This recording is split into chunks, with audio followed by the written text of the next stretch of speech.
नमस्कार दोस्तों, स्वागत है आपका नेक्स्ट एपिसोड में। आज हम बात करेंगे हमारे श्राद्ध पक्ष के बारे में। श्राद्ध पक्ष क्यों मनाया जाता है और इसके पीछे का क्या महत्व है। हमारे साथ है हमारे दोस्त स्वर्णिम, जो आपको इसके बारे में बहुत डिटेल में बताएंगे। तो स्वागत है हमारे आज के एपिसोड में। बिल्कुल, देखिए आजकल की जनरेशन जो है उसको नहीं पता होता, ठीक है। ये पता होता है कि श्राद्ध चालू होते हैं, नॉनवेज नहीं खाना है और प्याज लहसुन का परहेज जब थोड़ा सा रह गया है लोग खा लेते हैं, but they don't know about the श्राद्ध पक्ष। तो आज हम उन्हीं के लिए ये एपिसोड लेके आए हैं। तो जो पेरेंट्स देख रहे हैं वो भी अपने बच्चों को सुनाएं। तो ये हमारा मोटो था, हम यही सोच के लाए थे। तो श्राद्ध पक्ष पहली बात होता क्या है, कितने दिनों का होता है, कब आता है, क्यों आता है, क्या क्या चीज़ें करनी है, क्या नहीं करनी है, क्या मिथ है, ये सब हम इसमें पूरा डिटेल में बताएंगे। तो पहला ये है कि श्राद्ध पक्ष क्या होता है। अब देखो, विष्णु भगवान सबको पता है कि योग निद्रा में जा रहे हैं। शिव जी भगवान का कार्यभार हो गया, गणेश जी भगवान का हो गया। अब अश्विन महीने में जो पितृ है वो अपना कार्यभार संभालते हैं, ठीक है। ये अश्विन जो महीना है वो माता का महीना होता है, तो इसमें पितृपक्ष का भी योगदान आता है। तो अब क्या है कि पितृपक्ष 16 दिन का होता है, ठीक है। उसके बाद हमारी नवरात्रियां चालू हो जाती हैं, तो 16 दिन का होता है। उन 16 दिनों में अलग अलग तरह के, मतलब जो जैसे जिनके जैसे जैसे भी अपने वो रहे हैं, तिथियां रही हैं, उन तिथियों के हिसाब से श्राद्ध बनाए जाते हैं। जैसे मैं हूँ तो हमारे कुछ हमारे जो देखने वाले होंगे उनको नहीं पता होगा पितृ क्या होता है, तो आप पहले पितृ बताएं। पितृ हमारे पूर्वज, ठीक है। हमारी जो पीढ़ियां हैं, पूर्वज हैं। जैसे हमारे पितामह, हमारे पर पितामह, ठीक है। तो इस तरह से जनरेशन चलती है। तो माता, परमाता, फिर, ठीक है। तो इस तरीके से चलता है। तो जो हमारे जनरेशन है, जिन जनरेशन से हम आ रहे हैं, तो वो हमारे पितृ होते हैं, बिल्कुल। और ये होता है, अब उनको सेलिब्रेट करना इज अ पितृपक्ष। अब ये होते कितने दिन के? 16 दिन के, ठीक है। क्यों सेलिब्रेट करते हैं उसके पीछे भी रीजन है। क्यों? क्योंकि कई अलग अलग स्टोरीज भी हैं। They are also like a god and बिल्कुल। ये आपकी मतलब जनरेशन, मतलब आपकी जनरेशन तो है जो जिससे आप आए हो, बट वो भी एक टाइप के गॉड होते हैं जो आपको हमेशा ब्लेसिंग्स देते हैं। जैसे मतलब नॉर्मल हमारी लाइफ में तो हमारे जो जनरेशन के होते हैं, दादाजी हैं, बिल्कुल।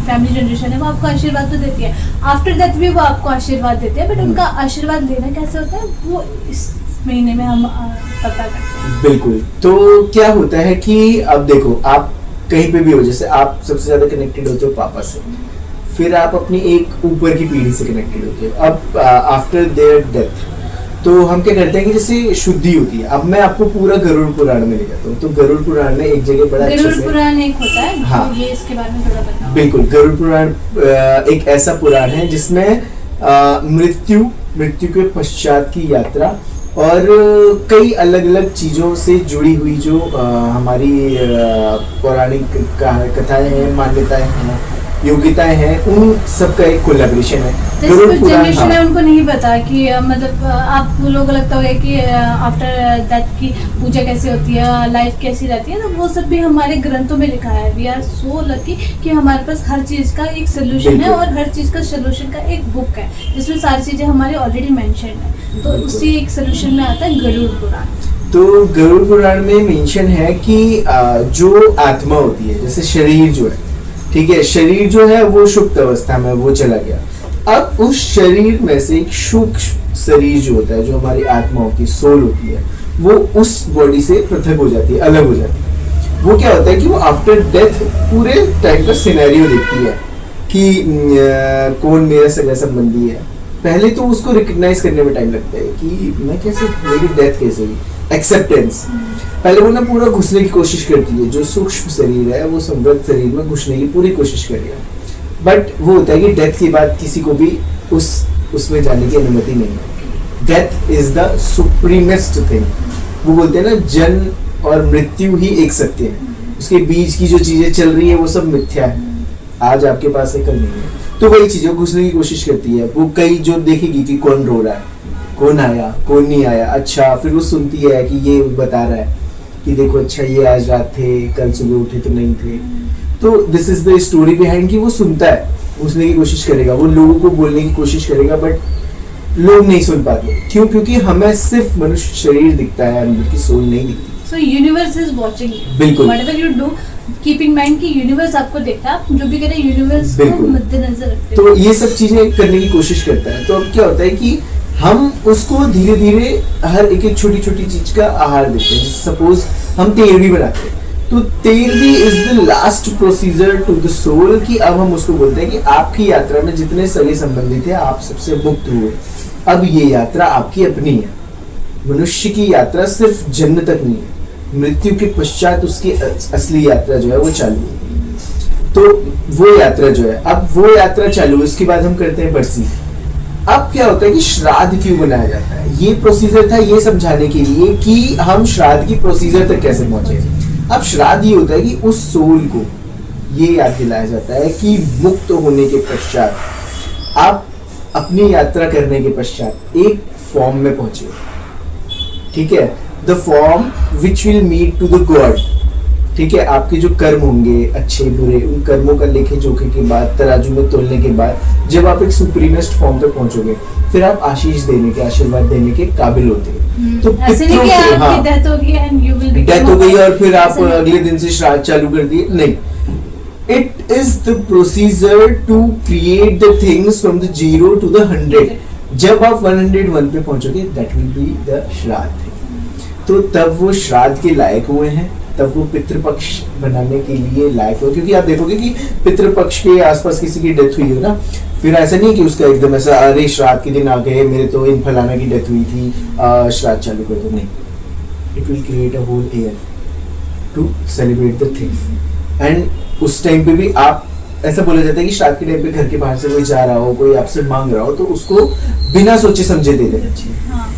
Whether it will be a human, whether it will be a dog or something, whatever, जैसे कुछ भी हो सकता है, किसी भी फॉर्म में हो सकता है। बिल्कुल, जैसे बोला जाता है कि कौवे के फॉर्म में, क्योंकि काकभूषण, कौवा इसलिए बोला जाता है क्योंकि काकभूषणी जो है वो कौवे को रिप्रेजेंट करते हैं। तो रामायण में एक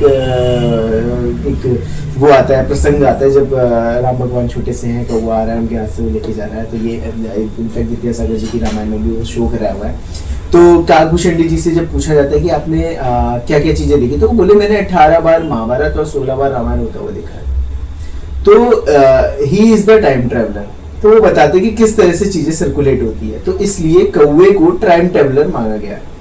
टाइम ट्रेवलर होने के कारण वो चीजों को देख सकता है, एनालाइज कर सकता है, चैनलाइज कर सकता है कि किस किस तरीके से चीजें चलती है। तो इसलिए कौवे को दाना डाला जाता है। ये श्राद्ध का महत्व है। दूसरा, पिंड डाले जाते हैं। तो पिंड इस तरीके से है कि घी का पिंड हो सकता है, आटा घी बना के मिक्स करके उसका पिंड है, ठीक है, चावल के आटे का, गेहूं के आटे का, मतलब आप खाना बनाते हो, अरबी के पत्तों पे उसको दिया जाता है। बहुत अलग अलग तरह से चीजें होती है, डिफरेंट तरीके से होता है। तो ये कॉमन है। मांस की दाल बनाई जाएगी, मूंग की दाल बनाई जाएगी, ये सब चीजें ऑफर करी जाती है। क्यों करी जाती है? टू, अब क्या है कि देखो, आपका ऐसा नहीं है कि आपने पिंड डाले और पिंड उड़े और चल दिए, नहीं। सूक्ष्म शरीर जो था वो अब सुप्रीम फॉर्म बन गया। तो वो सुप्रीम फॉर्म उसमें से चीजों को कलेक्ट करती है। कलेक्ट क्या करती है? आपकी श्रद्धा, आपकी भावना, आपके मन में जो चीजें चल रही हैं उसको, उसके अवशेषों को उनमें से एब्जॉर्ब करती है, ग्रहण करती है। उससे वो तृप्त होती है। प्रेम जो है वो तृप्त होता है। फिर जो उसके बाद जो पोषण बचता है, ऐसा बोलते हैं ना, जो हमने पिंड दान किया, तो उसको करने के बाद अब वो हमारा नहीं है, अब वो किसको जाता है? गाय को। अगर आपके पास कुछ भी नहीं है, गाय वाय नहीं है, कौवे को गया, कौवा कहीं पे कुछ भी पॉसिबिलिटी नहीं, तो आप जल में प्रोवाइड करते हो। इट मीन्स कि वो चला गया, वो ग्रहण हो गया। तो वो उस फॉर्म में उनके पास गया, वे तृप्त हुए। अब वो आपको पूरा साल भर की प्रक्रिया में आपके साथ रहेंगे। देखो, जैसे हम जीवन के साकार स्वरूप में, जैसे हम जो है अभी वो साकार स्वरूप है, ह्यूमन इज द साकार फॉर्म, ठीक है, वो दिख रहा है, प्रेजेंट है।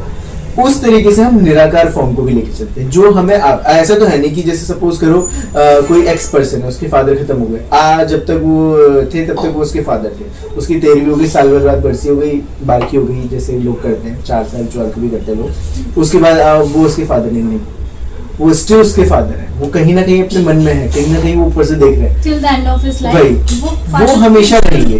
पोजीशन है वो मेंटेन बिल्कुल। तो टू सेलिब्रेट ऐसा नहीं है कि उनकी डेथ सेलिब्रेट हो रही है, उनकी सुप्रीमेस्ट फॉर्म सेलिब्रेट हो रही है कि अब उन्होंने वो फॉर्म दे दिया जिसके लिए वो गए हैं, उनको वो पर्टिकुलर पोजीशन मिल चुकी है। बिल्कुल। तो श्राद्ध, और दूसरी चीज ये कि देखो श्राद्ध में नई चीजें नहीं लेनी चाहिए, ये मत करो, वो मत करो, ऐसा मत करो, वैसा मत करो।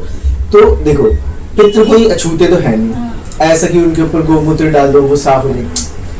पितृ हमारे ही हैं, ठीक है। किसी एक्स पर्सन के फादर गए, ग्रैंडफादर गए, ग्रैंड मदर गई, नानी गई, नाना गए, वो ये थोड़ी बोल के मैं पितरों में देख रहा हूँ तुम नई चीजें मत लो। These are the myths। वो उनकी ब्लेसिंग्स हमारे साथ रहती है, आप चाहो तो आप कुछ आप लो, आप जो भी चीज, वो ऐसा बोला जाता है कि कोई भी चीज मत लो नहीं है, कोई भी चीज लो तो पितरों का आशीर्वाद लो। और जनरली इसलिए नहीं लेते क्योंकि अभी ये जो 4 मंथ्स चल रहे होते हैं हमारे लाइफ में, इस बिल्कुल। 4 मंथ में ऑलरेडी हम कुछ शुभ कार्य नहीं करते हैं क्योंकि विष्णु जी है नहीं, अवेलेबल हाँ। नहीं है वो, तो आशीर्वाद देने कौन आएगा? ब्रह्मा विष्णु महेश वही हमें हर चीजों के तो आशीर्वाद देते हैं। त्रिदेवियों में से त्रिदेवियां पूरी हो जाएंगी, पर त्रिदेव पूरे हाँ, नहीं तो होंगे। त्रिदेव अवेलेबल नहीं है, इसलिए वो 4 मंथ्स हम अवॉइड करते हैं हर चीज में कि ना ही हम कुछ करें, क्योंकि हम बिल्कुल। सेलिब्रेट करने के लिए जब पूरी फैमिली नहीं रहेगी या सारे गॉड्स अवेलेबल नहीं रहेंगे तो हम सेलिब्रेट कर सकते हैं। बिल्कुल। जैसे इसमें देखा होगा आपने, शादी की शॉपिंग वगैरह करना, कुछ नए इक्विपमेंट्स लेना, कुछ नए एसेसरीज लेना, हम थोड़ा अवॉइड करते हैं until and unless की बहुत ज्यादा बहुत नेसेसरी हो गया है भाई इस चीज क्योंकि को। बिजी रहते हैं, बिल्कुल। मतलब जो पहले ये लाइफ होती थी कि इस टाइम पे क्या होता है कि हमें ना ऑफरिंग्स देनी होती है, फूड्स की, वाटर की, जो भी आपके ग्रैंड बिल्कुल, जनरेशंस हैं बिल्कुल। उनको जो भी पसंद है, जो भी उनको ऑफर करना वही। चाहते हैं, तो people are busy in the devotion, तो उनको नहीं टाइम मिलता कि वो मार्केट जाए, शॉपिंग करें या बिल्कुल। किसी और चीज में इन्वॉल्व। तो यही सब चीजें हैं। बाकी श्राद्ध में आप चीजें ले सकते हो और मन में याद करो अपने पितरों को। और ऐसा नहीं है कि जैसे किसी की यहाँ किसी की डेथ हुई थी, उनके फादर की डेथ हुई थी, तो फिर हम पीछे की जनरेशन क्यों सेलिब्रेट करें, ऐसा नहीं है। पितृ वो आपके भी हैं, ऐसा नहीं है कि भाई मेरे दादू खत्म हुए तो मैं क्यों बनाऊं, नहीं, वो तो पापा सेलिब्रेट करें, नहीं। हर छोटी छोटी जनरेशन पे भी उसका इफेक्ट आता है। आपके पितृ, जैसे बहुत सी चीजें, पितृ रुष्ट हो गए बोलते हैं लोग, पितृ रुष्ट हो गए तो घर में बहुत मतलब जैसे कभी अकाल मृत्यु हो रही है, कभी अनाज खत्म हो रहा है, तो बहुत अलग चीजें हमने बचपन से सुनी है।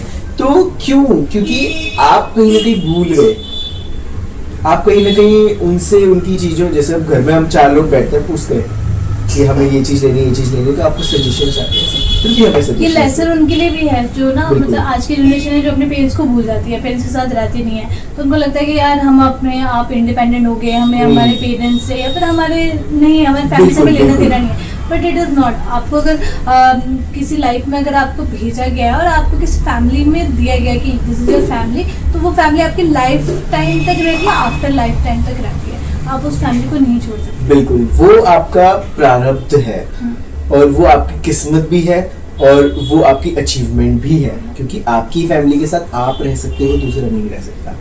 तो वो कहीं ना कहीं एक संबंध जुड़ा है, तो उस संबंध को स्थापित रखो जब वो तक आप इमोशनल कनेक्शंस, डिवोशन सब कुछ हमारा कंबाइंड चलता है हमारी लाइफ में। कल के दिन ऐसा होगी, जैसे सपोज मैं एक छोटा सा एग्जांपल देता हूँ, आपकी कंपनी में है, आपके दादू लगेगा, आपके पापा भी लगे, अब आप जब जा रहे हो तो आपको एक प्लस बेनिफिट मिलेगा कि हाँ यार ये तो इसका है। ऐसे ही पितरों में भी होता है कि आपके दादू गए, आपके पापा गए, अब आप जा रहे हो, तो भाई एक तरीके से आपकी एक यूनिटी हो जाती है कि हाँ वो वहाँ है, वो वहाँ है, मेरे को भी वहीं जाना है। तो वो एक गाइडेंस है, मृत्यु और मृत्यु के बाद का भी एक गाइडेंस है। तो ये बहुत अलग अलग चीजें हैं जो हम अवॉइड करते हैं। बाकी आप सेलिब्रेट करो पितृपक्ष, कोई ऐसा वो नहीं है। प्याज लहसुन का अवॉइड करो क्योंकि उनमें तामसिक गुण होते हैं और तमस होने की वजह से हम कहीं ना कहीं चीजों में भटका। ऐसा नहीं है कि देखो प्याज लहसुन नहीं खाना, मेरा मन बहुत शांत नहीं होगा, ऐसा नहीं होगा, वैसा नहीं होगा, ऐसा नहीं है। और आजकल मतलब दिस इज द टाइम, आजकल बारिश बहुत होती है, इश्यूज होते हैं, बारिश होती है, issues प्याज जो है वो जमीन के नीचे से आप देखो क्या होता है। आज इस बहुत टाइम में जो अलग-अलग चीजें हैं। प्याज आती है वो भी उसमें एक ब्लैक लेयर होती है फंगस बिल्कुल। की, तो इसलिए हम अवॉइड करते हैं। अवॉइड करते हैं। दूसरा ये है कि प्याज लहसुन में तामसिक गुण होते हैं, आप जिस चीज को अचीव करने वाले होंगे कहीं ना कहीं दिमाग भटकता है, तो और स्मेल आना, ठीक है, बहुत सारी चीजें होती है, तो इन सब चीजों के लिए अवॉइड किया जाता है। बाकी सेलिब्रेट करो आज इस टाइम पे को नॉनवेज वगैरह जो खाते हैं लोग, आज से एक ओथ लो कि हम इन 4 महीनों में एटलीस्ट ना खाएं और किसी जीव हत्या नहीं हो, और अच्छा भी लगे, आपके पितरों को भी अच्छा लगे कि हमारे जो आगे की जनरेशन है वो हमारी जो हम नहीं कर पाए वो आगे की जनरेशन कर रही है। तो ये मतलब ऐसा कोई टॉपिक नहीं है जिसमें हमें कभी मतलब लोग डरते हैं यार how can we talk about after life and life, मतलब इस टॉपिक को कोई खुल के बात नहीं करना चाहता है, but this is also the important topic to be discuss. और बच्चों को जरूर सुनाए, क्योंकि उनको आज दिमाग में डालोगे ना कि डेथ इज द सेलिब्रेशन, तो वो कभी भी जिंदगी में किसी भी चीज के लिए रुकेंगे नहीं, वो हमेशा आगे डरेंगे। बिल्कुल, वो ना कभी डरेंगे।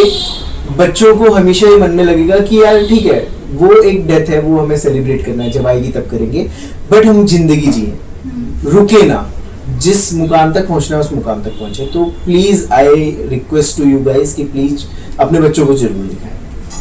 एंड आपको कैसा लगा वीडियो, और हमारे होस्ट ने हमसे बहुत सारे सवाल पूछे, और हमेशा से उनकी चाह रहती है कि वो एक नए नए टॉपिक लाए, तो आज मेरी तरफ से भी उनको बहुत बहुत धन्यवाद, क्योंकि इस टॉपिक पे बहुत कम लोग बात करते हैं और अवॉइड करते हैं। जैसे श्राद्ध सुन लिया, गरुड़ पुराण, अरे बाप रे बाप, बहुत गरुड़ पुराण सुन लिया, तो इट वाज लाइक कि ओह माय गॉड, ये नहीं डिस्कस नहीं करते। करो, समझो है क्या, जानोगे कैसे, समझोगे कैसे, क्योंकि हमारी जनरेशन में मेरे फ्रेंड्स हैं, कलीग्स हैं, उनको नहीं पता होता है why you are not eating onion garlic, why you are celebrating this that. उनको लगता है कि ये क्यों करते हैं, हम नहीं करते हैं, हमें नहीं पता, हाउ कैन दे नो, उनको कैसे पता चल रहा है, ये चीजें कहाँ लिखी है, ये मिथ है, ये क्या है। तो वो बहुत सारे क्वेश्चंस ना हमारे दोस्तों के माइंड में अराइज होते हैं। तो जैसे हमने आज तक जितनी भी पढ़ाई की है, तो हर चीज का सोल्यूशन बुक्स में होता है। सेम वे हमारे जो लाइफ चल रही है, लाइफ का जो साइकिल चल रहा है, इसमें हर चीज़ का सोल्यूशन हमारे ग्रंथों में है। तो आप जो हमारे स्पिरिचुअल बुक्स है वो पढ़नी चाहिए, उससे आपको हर चीज़ का सोल्यूशन मिलेगा। बिल्कुल। और आप जैसे बोलते हो कि जैसे हमें रेफरेंस दो, आपने कहाँ से लिया, आप तो कुछ भी बोल सकते हो, तो मैं आपको रेफरेंस भी देता हूँ। हमारे पास 3 रेफरेंसेस हैं जो आप नोट कर सकते हैं। सबसे पहला है विष्णु पुराण, चैप्टर मतलब जो उसके खंड है, जैसे उसके टोटल 6 खंड है, उन 6 खंडों में से आप तीसरे खंड पे जाओ, उसके 16वें चैप्टर पे जाना, और वहाँ पे राजा और जो जैसे जो विष्णु पुराण है हमारा, वो एक तरीके से ऋषि पराशर और मैत्रेय जी के बीच की बात है, तो वहाँ पे एक राजा का प्रसंग है, तो वो बता रहे हैं, तो वो जरूर पढ़ें। दूसरा, आप वाल्मीकि रामायण के अयोध्या कांड पे जाएं और 77वें खंड पे जाएं, वहाँ पे आप देखें, वहाँ पे भरत जी जब 13-12 दिन को सेलिब्रेट करके 13वें दिन जब उनको पिंडदान देते हैं, तो उसका प्रसंग है। 177वां भी है, वहाँ पे भी वो उनको बता रहे हैं। 133वां 177वां, I am not sure about that, Ayodhya कांड में ही 177, उसमें भी जब वो 1 साल बाद का प्रोसीजर कर रहे हैं वो भी है। गरुड़ पुराण में भी आप देख सकते हो। तो 3 रेफरेंसेस मैंने आज आपको दिए, शिव महापुराण में भी आप देख सकते हो, उसमें भी आपको लिखा है कि मतलब कि जरूरी नहीं है कि आप मतलब कुछ भी अच्छे काम ना करें, मतलब पितृपक्ष के टाइम पे आप कुछ खरीदे ना, कुछ ना खरीदे, इससे ये होता है, इससे वो होता है, ऐसा कुछ नहीं है। आप हर कुछ ब्लेसिंग्स होती है, मतलब आप ले सकते हैं। Generally people are avoid because उनको टाइम नहीं मिलता है चीज़ें खरीदने के लिए, बिकॉज वो डिवोशन में, फूड प्रिपरेशंस में, this time is for offering is the like water offering and the food offering. तो जो भी आपके आफ्टर जनरेशन वाले जो भी लोग हैं, जिनको पसंद जो चीज़ें उनको पसंद होती है, जनरली हम उनको वो ऑफर करते हैं, खाने की चीज़ें और पीने की चीज़ें। तो उसमें जो प्रोसेस होता है बनाने में, देने में, गरीबों को खिलाने में, उसमें आप इतने बिजी हो जाते हो कि आपको टाइम नहीं मिलता है कि आप कोई शॉपिंग कर पाओ या कुछ और कर पाओ, इसलिए अवॉइड होता है। इसका कोई ऐसा मिथ नहीं है कि भाई आप आपको पाप चढ़ जाएगा या कुछ हो जाएगा, नथिंग लाइक। राइट। और ये रेफरेंसेस थे, तो आई होप आपको ये वीडियो अच्छा लगा होगा। इसी तरह से बने रहिए और नए एपिसोड में मिलते हैं नए टॉपिक के साथ। तब तक के लिए ओम नमः शिवाय।